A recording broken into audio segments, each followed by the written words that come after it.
Welcome, dear listeners. This is a 2.5 Gamers No Bullshit Gaming Podcast, honest interview number 5, where we ask tough questions, have some fun, and drop some knowledge. And don't forget, this is supposed to be a 4 a.m. conference discussion vibe, so let's not take it too seriously.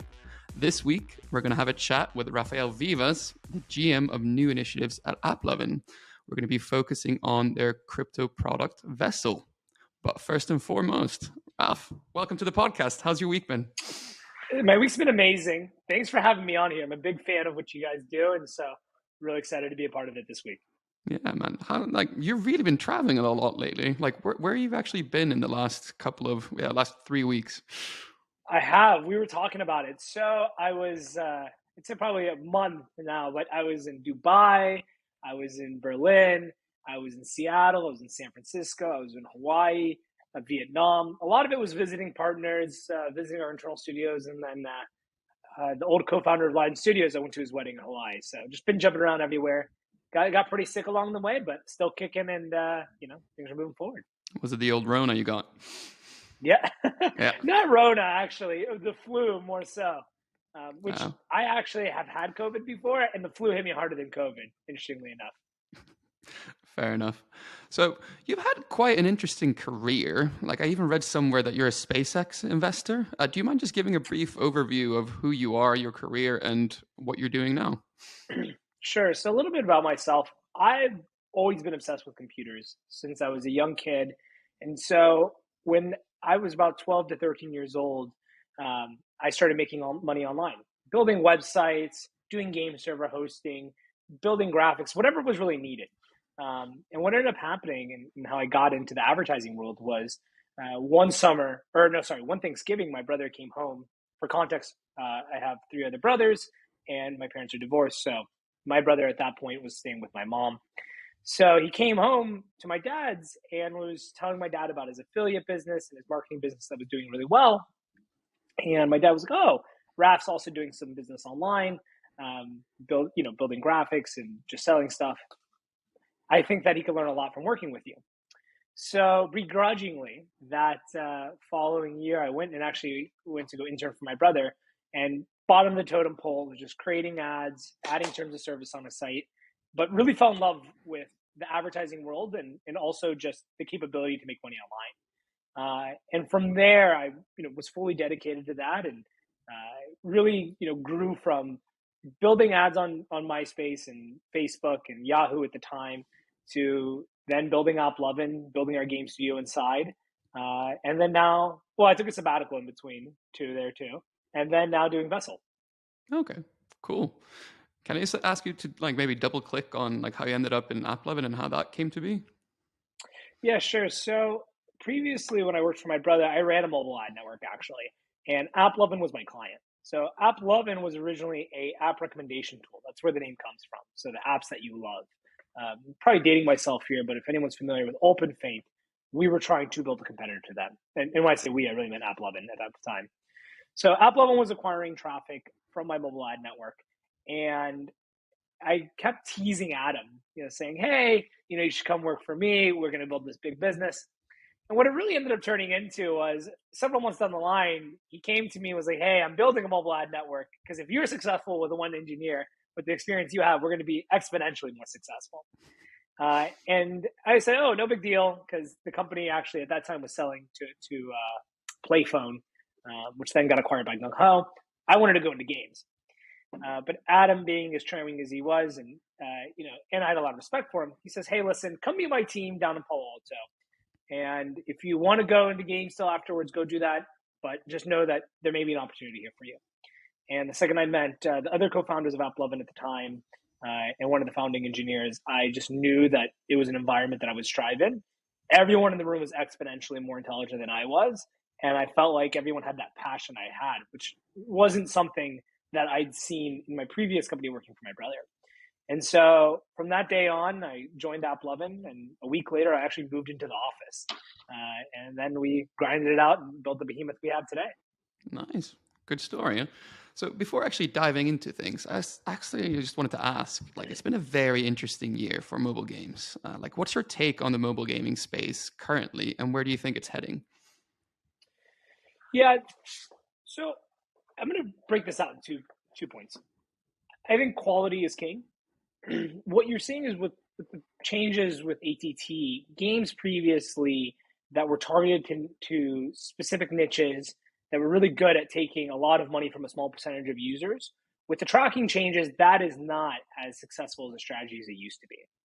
And so games are going to have higher purchaser rates across a larger percentage of their audience. Instead of 1 to 5% monetizing, realistically, you have to get to 10 to 20%. And you probably won't take $1 million from a user like you did in those other games that I'm talking about, but you'll get hundreds of dollars or thousands of dollars from the 20%. And so I think, how does that happen? Creating higher quality games that are cross-platform, and you're seeing this already. Companies like Activision with Call of Duty. You saw the guys over who are doing Stumble Guys. They're doing a great job. And so I think that's where the market is going. People are going to have to start releasing higher quality content to start growing their games businesses again. And then 2, I think you're going to see a lot of consolidation. So capital is a lot harder to come in through the market. Last year and prior to that, you were able to go and effectively get debt at close to 0%. And now, with all the inflation that's going on and the hikes that we've seen, it's just a lot more expensive to get, or for investors to give you money and for you to raise debt. And so what we're seeing is that people who don't have as strong of businesses anymore, or just didn't have great unit economics and very profitable, now these studios I personally think are going to be selling into larger studios that will go and optimize them, or they're going to have to do radical changes. Or I'd say the worst thing that could happen to them is they would shut down. Interesting. And do you think there's any big winners from like ATT being rolled out, like in the gaming space? Like, who do you think the winners are? Yeah, I think the big winners are the guys who are creating these higher quality games. I mean, you see companies, or you see like Diablo Immortals, you see Call of Duty, you see these games, they're still sitting at the top gross on the charts. Supercell's doing, I think it's actually helped Supercell a lot. I think those are really the big winners. Yeah, cool. So I actually met you during Amplify in Berlin, where we talked a little bit about Vessel, and we actually talked about it on this podcast a few episodes ago. But can you describe it and what it actually is? Definitely. So I actually want to start with the point that you mentioned earlier. You said I'm leading our crypto initiative or crypto product. So Vessel is nothing to do with crypto. Vessel is a digital marketplace for items for mobile apps and games. This has already existed on web and console for a long time. So we've seen on web, there's the Steam community marketplace where people can go and sell and buy their skins for games. That's the same approach we're taking. We just think it's crazy that there's 120 to 130 billion dollars of in-app purchase spend going on in the ecosystem, and you have zero way to get any liquidity out of your assets. When people are on these marketplaces that are transacting billions of dollars annually, like for example the Steam marketplace, users aren't going on this marketplace thinking they're going to make a living off this. Unlike you see in OpenSea and people who are NFT traders, people are trading on the marketplace because they think it's fun to get these skins that are very unique and limited in quantity, and also just the trading aspect is very fun playing the market. It used to be one of my favorite things to do when I play a game like World of Warcraft. So our product, that's the market we're focusing on targeting, which is gamers inside of games and providing a marketplace where they can actually trade their assets. Okay. So what does actually Vessel do then? So very simple. We're an out-of-the-box solution that allows developers to integrate a marketplace. And from a consumer's perspective, you can come on Vessel, easily buy other digital assets, and then sell your assets as well. Okay, cool. And so how does it really fit into the games? Like, I'm assuming being AppLovin, you must have tested it on maybe some of your own games. Like, do you have anything you can share on metrics and what kind of tests you guys ran? Yeah, definitely. So we have a lot of games that are going live with Vessel right now internally. I can tell you, Match 3D, which is one I've been very public about. When we talked to Amplify Berlin, that was really the case study I gave. When we talked about it back then, it was about 3,000 users we tested across. If you open up Match 3D today, what you'll see is that 80% of the top 10 users inside of the game have some sort of NFT sticker or a pro badge. If you look in the top teams, you'll also see that over 50% of the users in them also have one of these as well. And so for us, we've seen a lot of success and engagement around it. Okay, cool. Like, I remember the example you ran through in Berlin, that it was pretty much an uplift on most metrics, and that was the first time you ran it. I'm just a bit curious, like, do you roughly expect to see like the same results if you ran a normal in-game event as you do if you're running it with actual vessel items?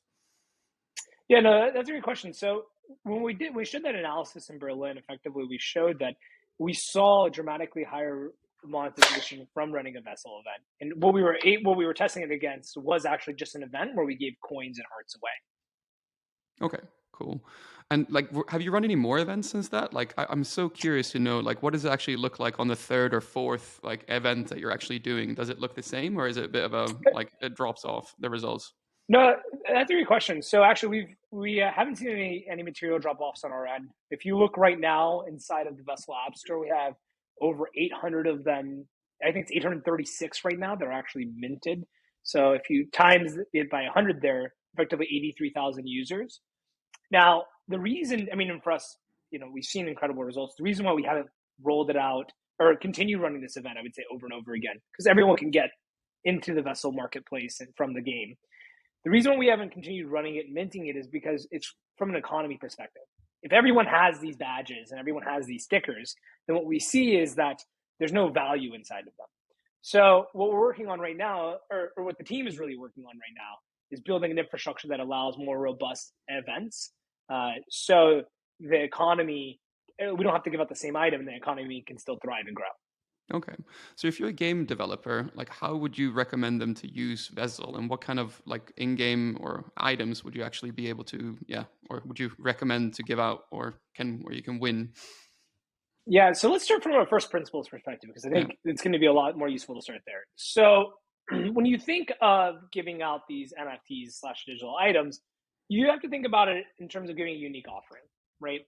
So if you're giving out NFTs that do the same thing as things that you can get via soft currency or through traditional IAPs, and there's an unlimited amount of them, users will have no interest in engaging with them. And so the way I would think through it is that these NFTs should be limited in quantity.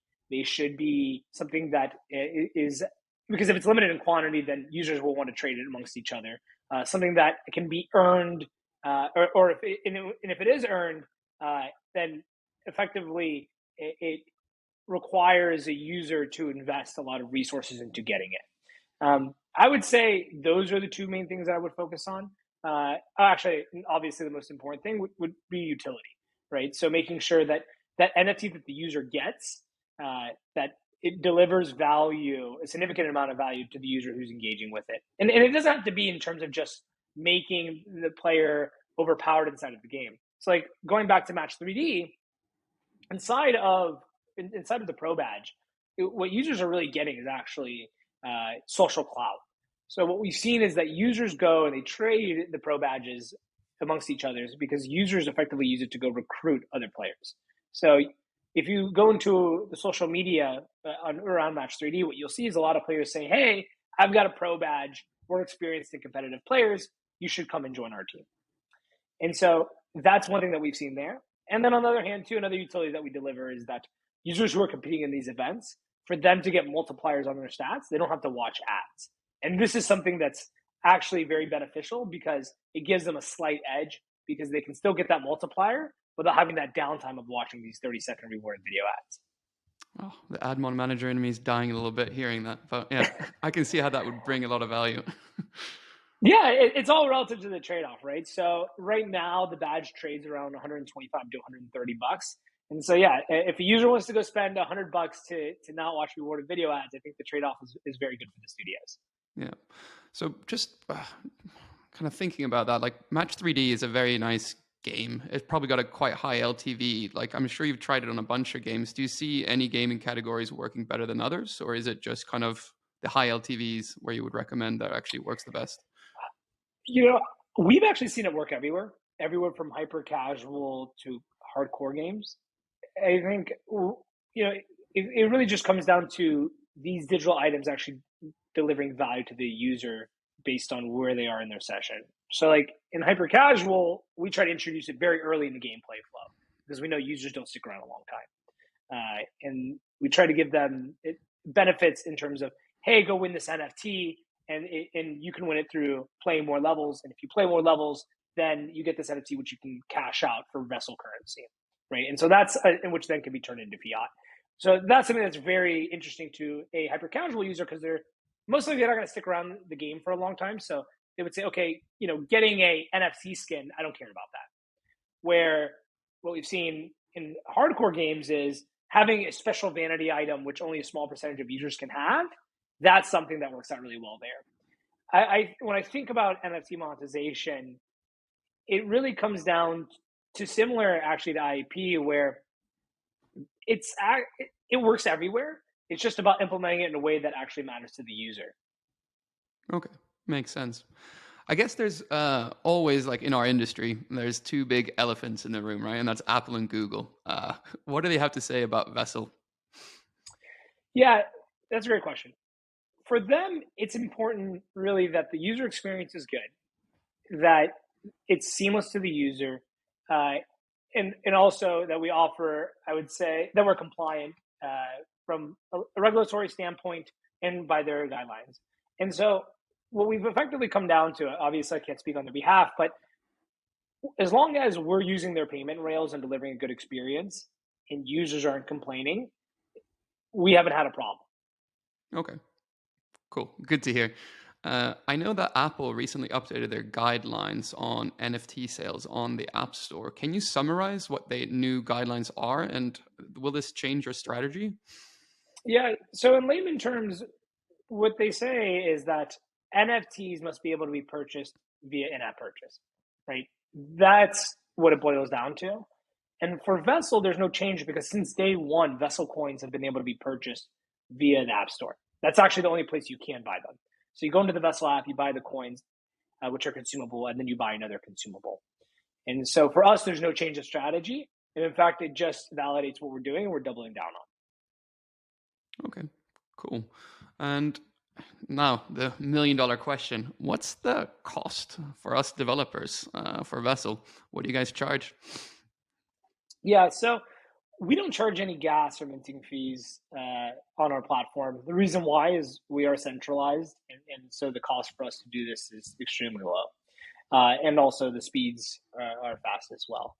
So where the charges come from on our side is we take a revenue share on transactions, on primary transactions when a developer sells to a consumer.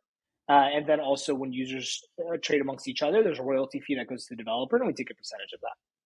Okay, so what's the rough complete percentage? Like, let's say I have an app and I put in Vessel, and then a user buys an NFT through Vessel. What do I get, and what do you guys get, and what does Apple and Google get? Yeah, so with Apple and Google, they get 30% of every coin that's purchased. In regards to our business economics today, 90% to the developer and 10% to us on those transactions. Okay, so I guess the total cost then would be 40%. That's one way to look at it, yes. Okay, cool. And yeah, so I'm just a bit curious as well. Do you expect similar Web3 marketplaces to start popping up in mobile app stores, or do you guys expect to be the only one? I think competition is inevitable and healthy for the ecosystem. So definitely would expect other players to come to the market as well. And yeah. Yeah, you hearing any rumors yet, or no? I see a lot of people with websites and decks. I haven't seen anything live in the market yet, though. Yeah, fair enough.